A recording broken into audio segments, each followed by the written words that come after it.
ശത്രു നിസ്സാരക്കാരനല്ല. അവന്റെ എല്ലാ സ്വാധീനവും ഉപയോഗിച്ചിട്ടാ അവൻ ഈ കരുക്കള് നീക്കിയിരിക്കുന്നത്. ഈ നാണക്കേട് സത്യാമ്മയ്ക്ക് താങ്ങാൻ പറ്റുമോ മോളെ? ഏത് രീതിയിൽ കഴിഞ്ഞിരുന്ന ആളാ. രാഘവേട്ടന്റെ കാര്യം ഓർക്കുമ്പോഴാ അതിലും സങ്കടം.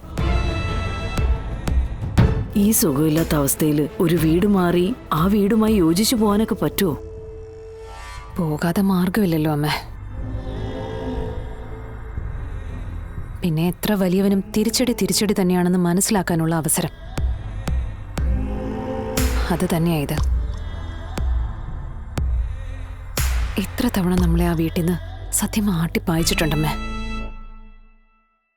അമ്മയെ തന്നെ എത്രയോ തവണ അവര് സങ്കടപ്പെടുത്തി ഇറക്കി വിട്ടിട്ടുണ്ട്. ദൈവം എന്ന് പറയുന്ന ആള് ഇതെല്ലാം കണ്ട് മുകളിൽ ഇരിക്കുകയല്ലേ. കുറെ കാണുമ്പോ തിരിച്ചൊന്ന് ഇറക്കി വിടണമെന്ന് പുള്ളിക്കാരനും തോന്നിയിട്ടുണ്ടാവും. ആട്ടി ഇറക്കപ്പെടുന്നതിന്റെയും ഒരു സ്ഥലത്ത് നിന്നും ഒഴിവാക്കി വിടുന്നതിന്റെയും വേദന സത്യമേ ഒന്ന് മനസ്സിലാക്കട്ടെ എന്ന് കരുതിയിട്ടുണ്ടാവും. എന്തായാലും നമ്മളായിട്ട് ചെയ്യാനുള്ളതെല്ലാം ചെയ്തു. ഇനിയും വരുന്നത് അങ്ങോട്ട് അനുഭവിക്കാം. അല്ലാതെ യാതൊരു വഴിയും കാണുന്നില്ല. ആ മോളെ, ഞാൻ നിന്നോട് പറയാതെ ഒരു കാര്യം ചെയ്തു. ഞാൻ അവിടെ പോയിട്ടുണ്ടായിരുന്നു. എവിടെ? സത്യാമ്മയുടെ വീട്ടില്. എന്റെ കയ്യില് നമ്മുടെ ഈ വീടിന്റെ ആധാരവും ഉണ്ടായിരുന്നു. എന്റെ അമ്മേ, സത്യാമ്മ ഇത് സ്വീകരിക്കുന്ന അമ്മയ്ക്ക് തോന്നുന്നുണ്ടോ? അതോ അമ്മയുടെ കയ്യിൽ നിന്ന്? ഒരിക്കലും വാങ്ങിക്കില്ല.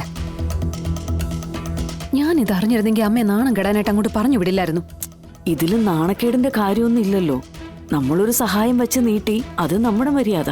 പക്ഷെ അമ്മ കാണിച്ച മര്യാദയ്ക്ക് അവര് തിരിച്ചു മര്യാദ കാണിച്ചോ? ഇല്ലല്ലോ, കാണിക്കില്ല. മാത്രമല്ല നല്ല ചീത്തയും പറഞ്ഞു കാണുമല്ലോ. ഏയ്, കുറച്ച് ചൂടായിട്ട് സംസാരിച്ചു. അത് പിന്നെ അവരുടെ സ്വഭാവത്തിന്റെ ഒരു ഭാഗമാണല്ലോ. ഈ സ്വഭാവം തന്നെയാമേ ആ കുടുംബം തകർത്തതും. എനിക്കിപ്പോ ഒരു പേടിയുള്ളൂ. ഇത്രയും കടുംപിടുത്തം പിടിക്കുന്ന സ്ത്രീ വിഷ്ണു നീയും മോളും കൂടി ഒന്നിച്ചോന്ന് കേൾക്കുമ്പോ എന്ത് ഭൂകമ്പമായിരിക്കും ഉണ്ടാക്കുന്നതെന്നാ. മോളെ, അവര് അടങ്ങിയിരിക്കുവോ? സ്വന്തം കുടുംബം കാൽച്ചുവട്ടിന്ന് ഒലിച്ചു പോകാൻ നിൽക്കുന്ന ഈ ഒരു അവസ്ഥയിലും ഇത്രയും തൻ്റെ ഇടത്തോടെ അവർക്ക് നിൽക്കാൻ സാധിക്കുന്നുണ്ടെങ്കിൽ അവരേത് പ്രതിസന്ധിയും നീന്തി കയറാൻ ഒരുങ്ങി തന്നെ നിൽക്കുക. എത്ര ശത്രുക്കൾ അവർക്കെതിരെ വന്നാലും അവര് പതറില്ലമ്മേ. അതാണ് സത്യാമ്മ. ഈ ഒരു ചങ്കുറ്റം കൊണ്ട് മാത്രമാ ഈ ഒരു അവസ്ഥയിലും ആത്മഹത്യയെക്കുറിച്ച് ചിന്തിക്കാതെ ജീവിച്ച് മുന്നേറി പോകുന്നതും. നമ്മളൊക്കെയാണെങ്കിൽ തകർന്നു പോവും. ഒന്നുമല്ലെങ്കിൽ കുഴഞ്ഞെങ്കിലും വീഴും. ഇപ്പൊ തന്നെ ഈ ഓട്ടം മുഴുവൻ ഓടിയപ്പോ എന്റെ പകുതി ജീവൻ പോയ പോലെയാ. ഈ വേഷമൊക്കെ ഒന്ന് മാറട്ടെ, ഒന്ന് കുളിക്കണം. എന്നാലേ ഈ ക്ഷീണമൊക്കെ ഒന്ന് മാറൂ.